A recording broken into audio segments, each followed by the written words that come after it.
ah, cuando empezamos nuestra clase, ¿no?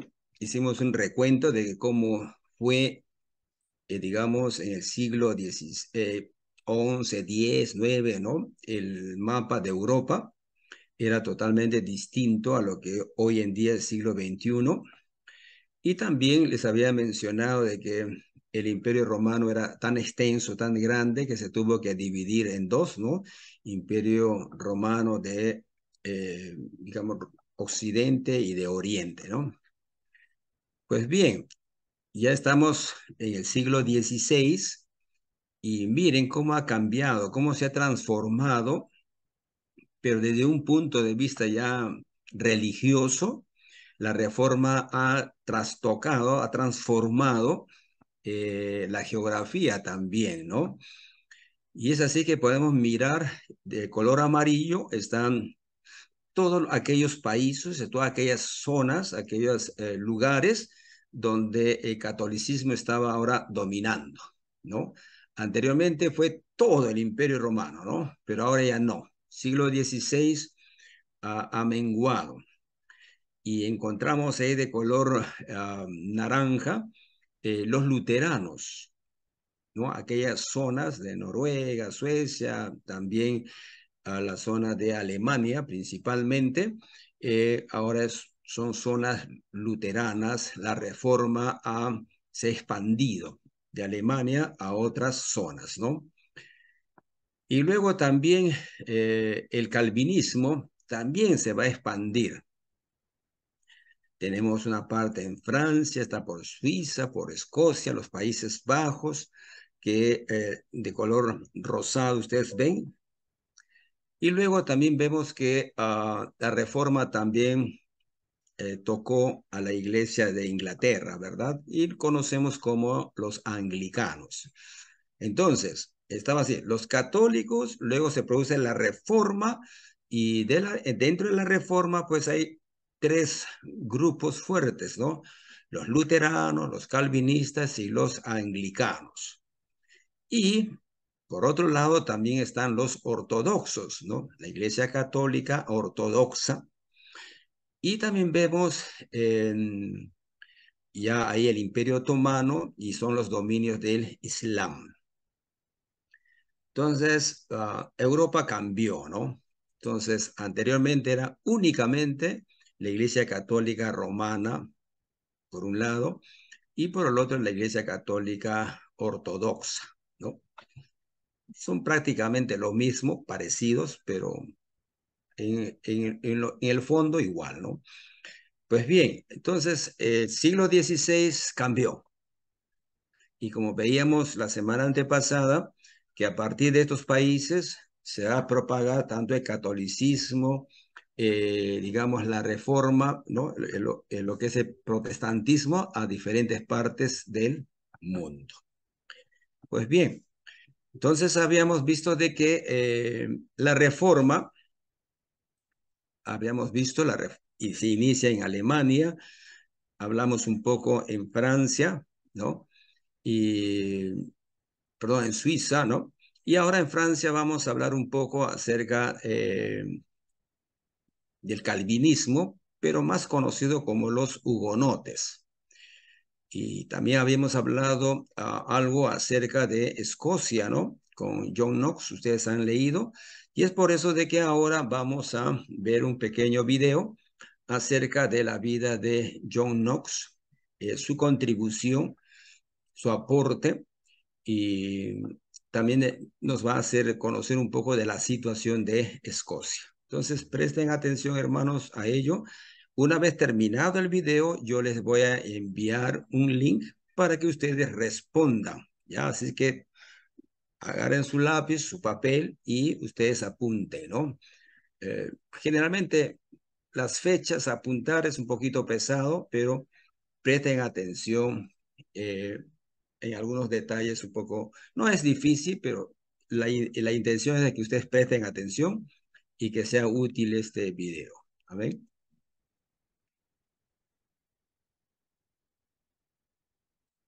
Bien.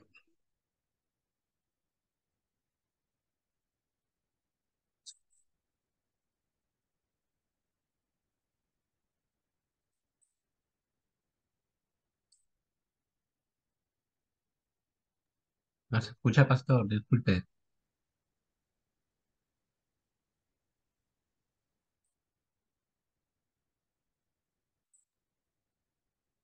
No se escucha, pastor.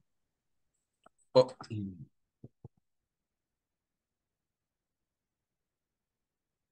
perdón, mi error de siempre. Me pone nervioso ustedes. Parte, es parte, es parte. Ya, hermanos, ahora sí. Fue uno de los primeros líderes de la Reforma en Escocia y el fundador de la doctrina reformada en este territorio. Fue considerado como uno de los predicadores más poderosos de su época, aunque solo se publicaron 2 de los cientos de sermones que predicó. También fue una figura clave en la formación de la Escocia moderna. Bienvenidos a este resumen de la vida de John Knox.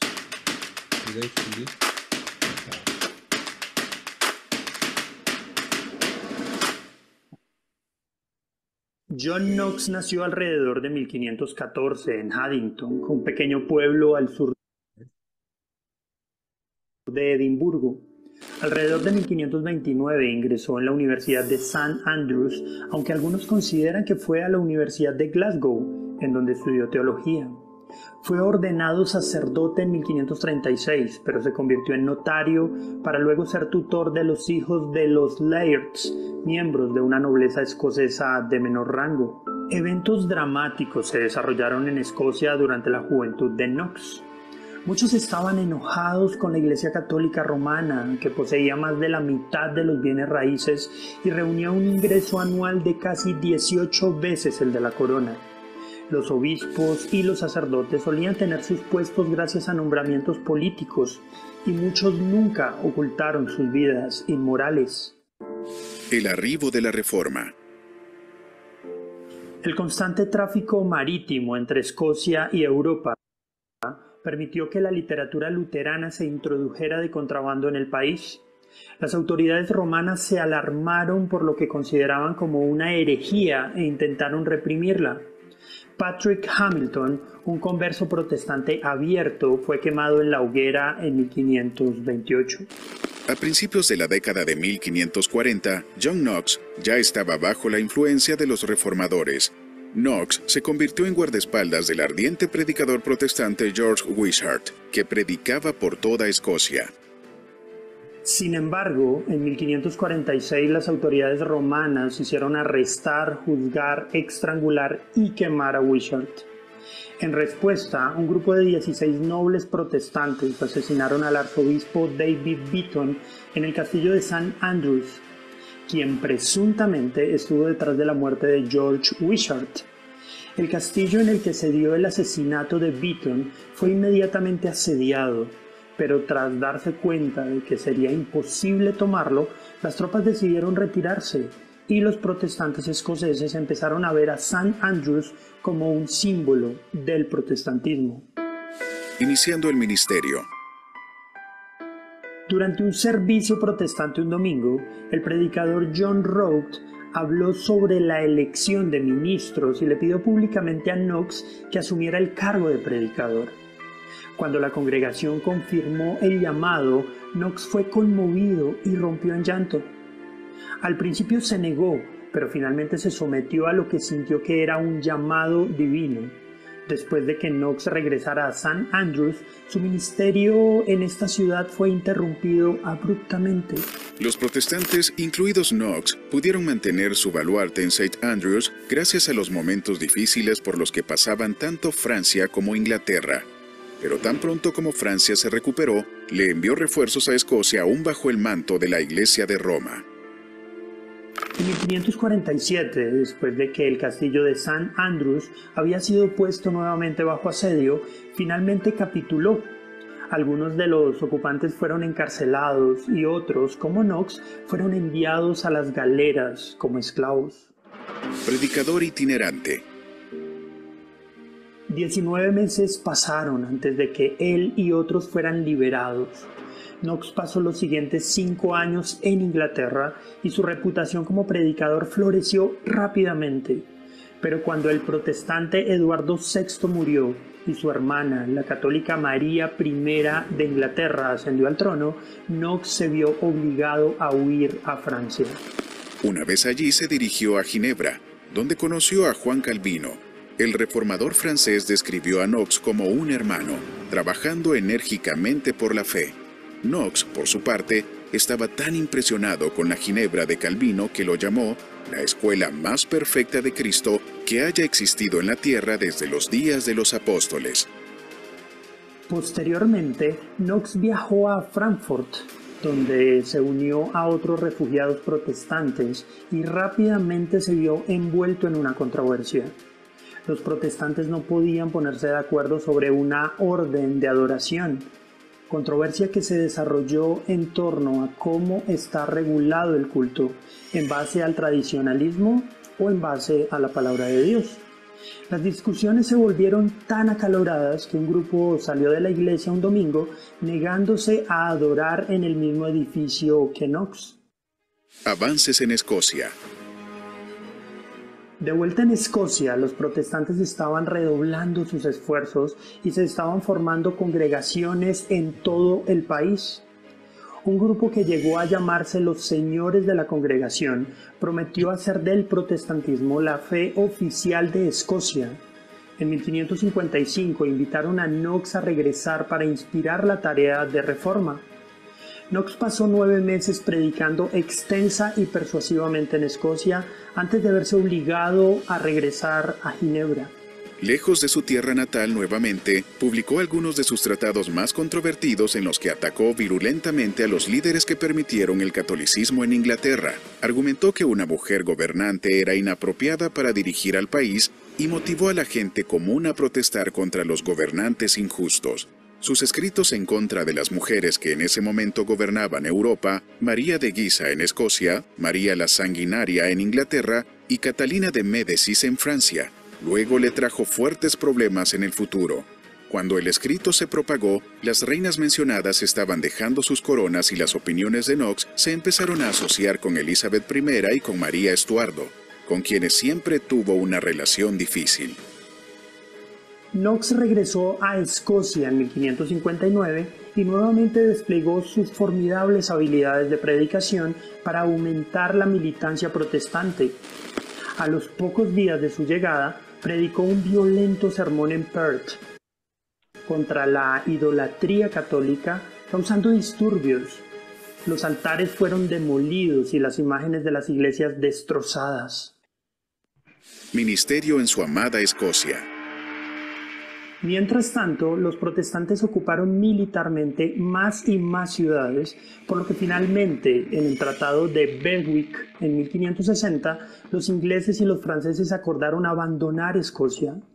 Aunque los ingleses, ahora bajo la protestante Elizabeth I, habían acudido en ayuda de los escoceses protestantes, mientras que los franceses estaban ayudando al partido católico. La buena noticia de este tratado era que el futuro del protestantismo en Escocia estaba asegurado. En julio de 1571, y luego de estar varios años ministrando en Edimburgo, Knox vuelve a St. Andrews. De edad mucho más avanzada y con algunas dificultades en su salud, el ministro reformado es llamado a hacer lo que Dios primeramente lo había llamado, predicar.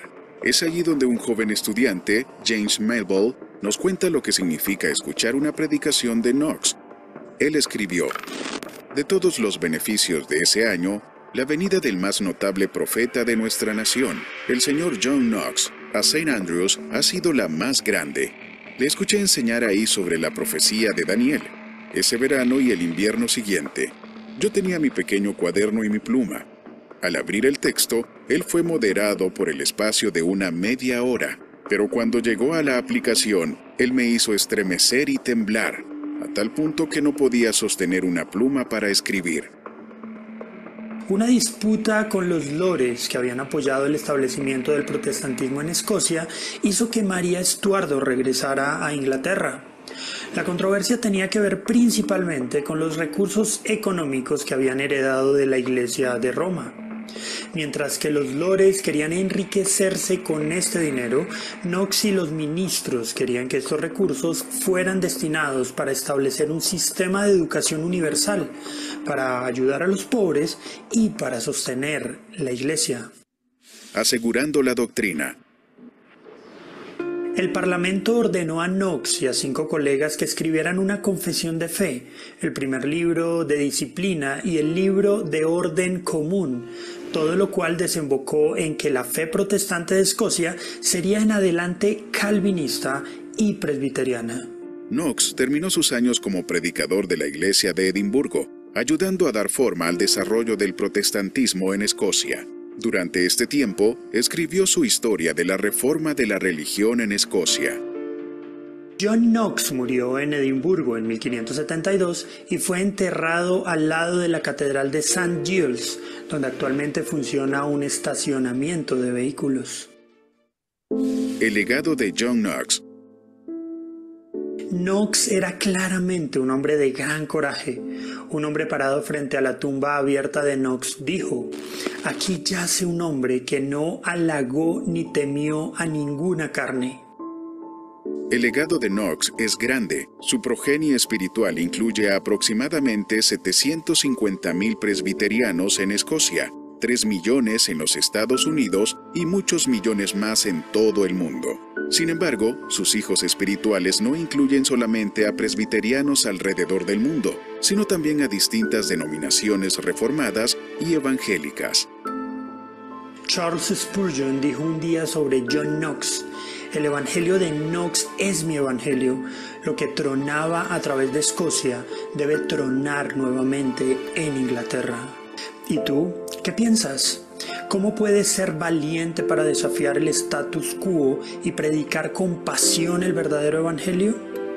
¿Has sido rechazado por el celo que tienes porque se predique de manera honesta la palabra de Dios? ¿De qué formas la vida y las acciones de John Knox te han inspirado? Déjanos tu opinión en los comentarios, pero también suscríbete y activa la campanita para ver más videos como este. Bien, cerramos, se cerró, hermanos. El arca de Noé se cerró y ya lo lamentamos por lo demás. Ya, bien. Entonces, un pequeño repaso. A ver, John Knox nació ¿en dónde? ¿En Alemania? No creo, ¿no? ¿En Italia, en Francia o Escocia? Escocia. Claro, papá, ya eso, ¿no? Así dicen los chiquillos. A ver, también nos han dicho que de los cientos de sus predicaciones, solo se publicaron ¿cuántos, Wilson? Unos cuantitos. O sea, Pero dos. Dos. solamente Dos, dos. Muy bien. Ya. Pregunta 3, también esto es pan comido. Knox fue tomado prisionero y fue enviado ¿a dónde? Dice, ¿a las Ay, playas de Trujillo? No, ay, ese no. fallé, pastor. ¿A dónde ha sido? Las Ay, era galeras. las Las galeras. galeras, pasó a las galeras. Yo ¿Pero fallé, yo cuál? puse a Con las los playas. príncipes, las galeras con los esclavos. ¿Ya? Con los esclavos. Ay, fallé. A ver, acá la pregunta 4. A ver, ¿Knox y Calvino se conocieron o no?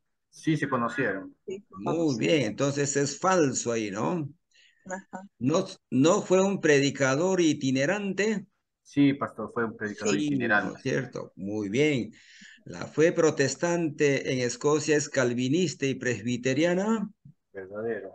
sí, pastor, Por verdadero. supuesto, ¿no? Recontra Por eso se le verdadero. considera a él como el padre del presbiterianismo, se le dice, ¿no?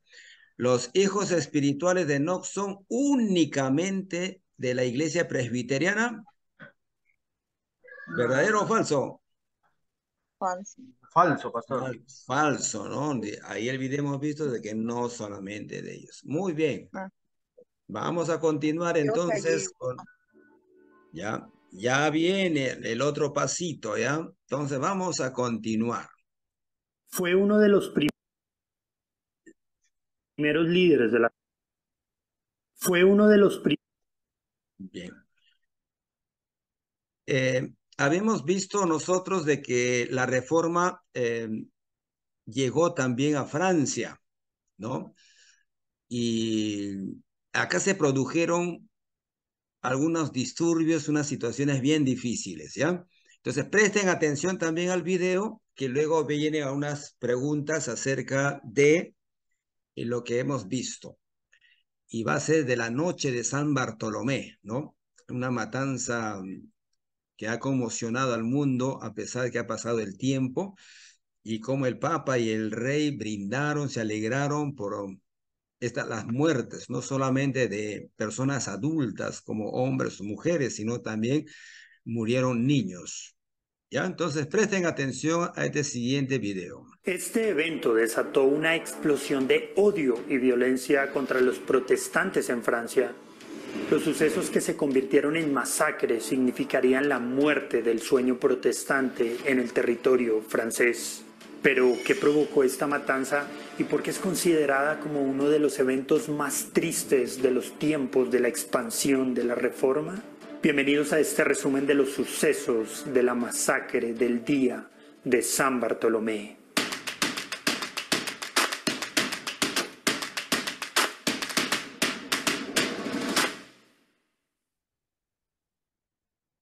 La muerte prematura del rey Enrique II en 1559 creó una crisis política prolongada en Francia. Sus hijos, quienes le sucedieron, Francisco II, Carlos IX y Enrique III, eran jóvenes y débiles, sujetos a su ambiciosa madre y vulnerables a la manipulación de los nobles. El crecimiento explosivo del protestantismo en Francia no hizo más que exacerbar esta peligrosa situación política. En 1562 había quizás 2 millones de protestantes y casi 1.250 iglesias reformadas en Francia, floreciendo a pesar de las censuras y la persecución. Pero el crecimiento del protestantismo se entorpeció por el inicio de la guerra en 1562. No obstante, el poderoso partido protestante, quien ya poseía una fuerte influencia, seguía siendo un factor central en la escena política francesa. Durante los siguientes años, Catalina y Carlos IX lucharon débilmente entre dos facciones nobles en competencia. El partido hugonote, defendido por Gaspar de Coligny, Luis de Condé y los príncipes borbones Enrique de Navarra y Enrique de Condé. El partido buscaba el reconocimiento legal y la libertad de culto para las iglesias reformadas.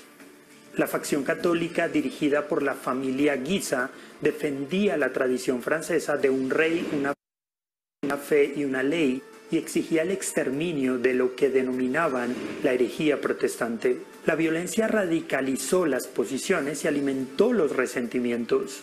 Durante la década anterior al día de San Bartolomé, Francia fue devastada por 3 guerras religiosas.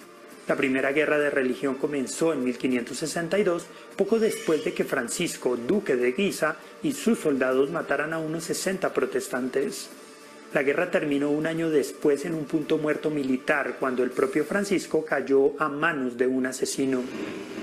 Este ritmo de violencia sectaria y venganza se repitió en la Segunda Guerra Religiosa entre 1567 y 1568 y en la tercera entre 1568 y 1570, así como en cientos de revueltas y masacres locales. Las masacres generadas por ese odio sectario se hicieron cada vez más comunes. En los meses previos al día de San Bartolomé, turbas furiosas masacraron a los protestantes en Orange, Rouen, Troyes y Dieppe, mientras el rey francés no podía detener la violencia. El 18 de agosto de 1572, el príncipe protestante Enrique de Navarra se casó con Margarita de Valois, hermana del rey Carlos IX, en una lujosa ceremonia en la Catedral de Notre Dame, mientras los notables franceses disfrutaban de suntuosos banquetes, bailes y torneos. Los nobles protestantes también serían invitados a la boda y caminaron libremente por la ciudad. La monarquía esperaba que esta alianza matrimonial de los Valois y los Borbón ayudara a curar el odio sectario y pusiera fin a una década de guerra civil. Sin embargo, las tensiones religiosas, en vez de apaciguarse, parecían crecer. El clero romano había augurado un terrible juicio del cielo si se celebraba el matrimonio.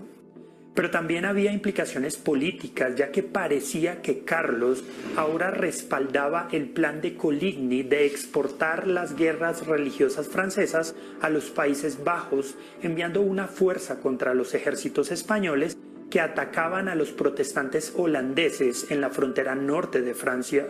Así que desde una perspectiva romana, tanto el matrimonio no deseado como la influencia de Coligny en la corte amenazaban con traer no la paz, sino la guerra. La inquietante calma se hizo añicos el viernes 22 de agosto por la mañana.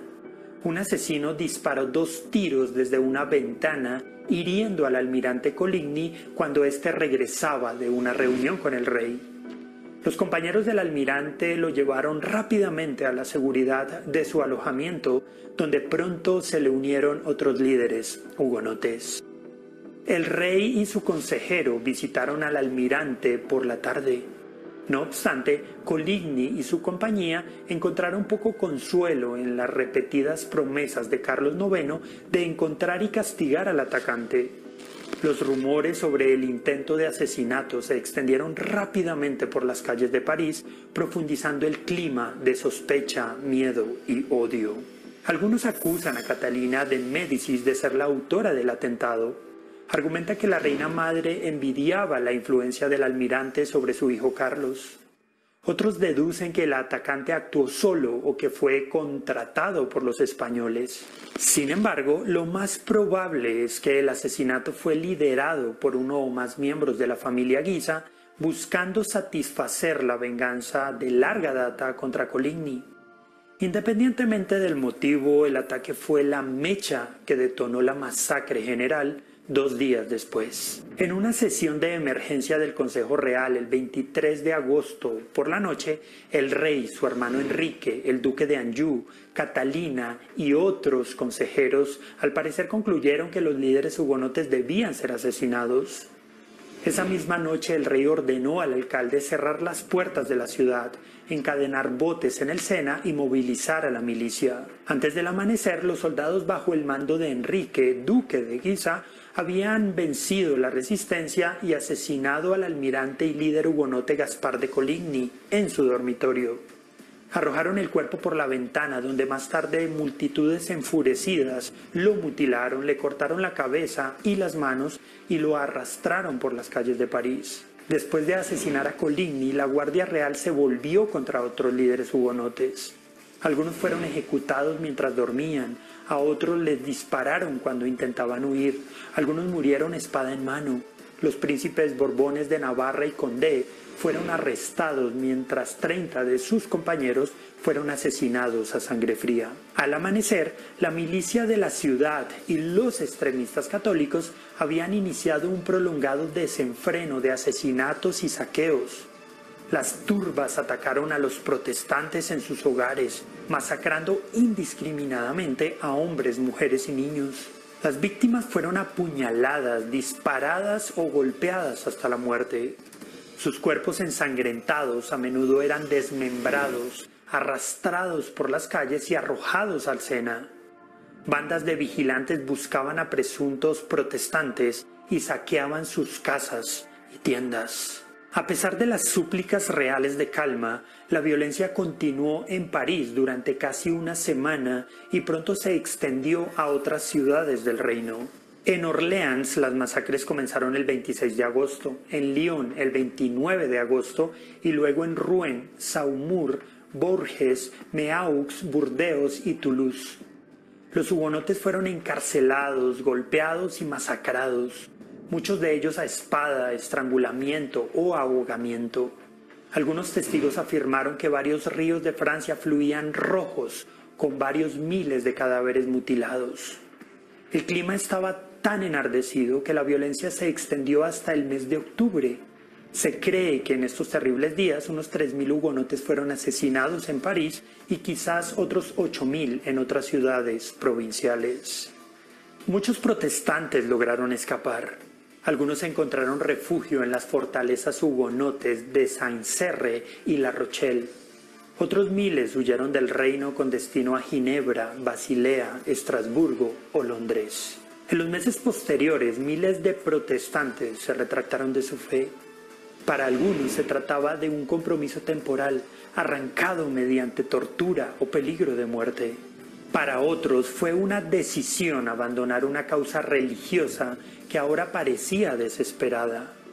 Un testigo presencial informó de más de 5.000 abjuraciones solo en París a finales de septiembre. Incluso los príncipes Borbones, Navarra y Condé se sometieron a amenazas y temporalmente se convirtieron al catolicismo. No obstante, la evidencia sugiere que no todas estas conversiones fueron producto del miedo o la cobardía. Muchos protestantes vieron la matanza como un juicio divino contra ellos y otros pretendían regresar a la fe posteriormente. Luego de la tragedia, la Iglesia romana celebró la noticia de las masacres. El Papa incluso emitió un medallón especial para conmemorar el evento. Pero, ¿cuáles fueron las consecuencias de este desafortunado evento?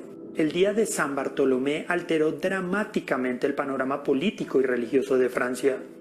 Los hugonotes perdieron a muchos de sus principales defensores y líderes militares. La causa hugonote parecía estar, en palabras de un contemporáneo, absolutamente derrotada. La masacre también perpetuó e intensificó el ciclo de violencia y guerra en Francia. Solo unas semanas después de la muerte de Coligny, las fuerzas católicas iniciaron la Cuarta Guerra de Religión al sitiar las fortalezas protestantes de Sancerre y La Rochelle. Enseguida, las asambleas hugonotes en el sur de Francia se rebelaron contra el rey. Los panfletos políticos escritos por autores hugonotes como Francis Hodman, Teodoro de Beza y Lambert d'Aneau proporcionaron justificación y aliento para tales actos de resistencia. Argumentaron que los reyes que cometían una tiranía manifiesta renunciaban a su contrato para gobernar y podían ser resistidos por magistrados inferiores en el reino. En las décadas que siguieron al día de San Bartolomé, los hugonotes nunca volvieron a confiar en los reyes Valois. Francia fue sacudida por 4 guerras religiosas más. Las iglesias reformadas lucharon por sobrevivir en un clima de represión, inestabilidad política y malestar social. Aunque los hugonotes acogieron con satisfacción el edicto de Nantes de 1598 y las libertades restringidas que prometía, reconocieron que las perspectivas de reforma se habían reducido de manera decisiva. Como consecuencia, en adelante los protestantes continuaron siendo una minoría impopular en una Francia dominada por Roma. Esta temporada de sangre terminó de manera decisiva con las esperanzas de los hugonotes de transformar Francia en un reino protestante y hasta el día de hoy sigue siendo considerado como uno de los episodios más horrendos de la era de la Reforma. ¿Y tú qué piensas? ¿Qué crees que hubiera cambiado si Francia se hubiera convertido en una nación protestante? ¿Cuál crees que debe ser la interacción entre la política y la fe? ¿Qué lecciones históricas puede dejarnos esta terrible masacre? Déjanos tu opinión en los comentarios, pero también suscríbete y activa la campanita para ver más videos como este.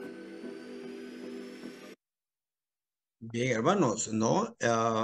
No olvidemos este acontecimiento entre católicos. Esta es la guerra, ¿no? Entre católicos y protestantes.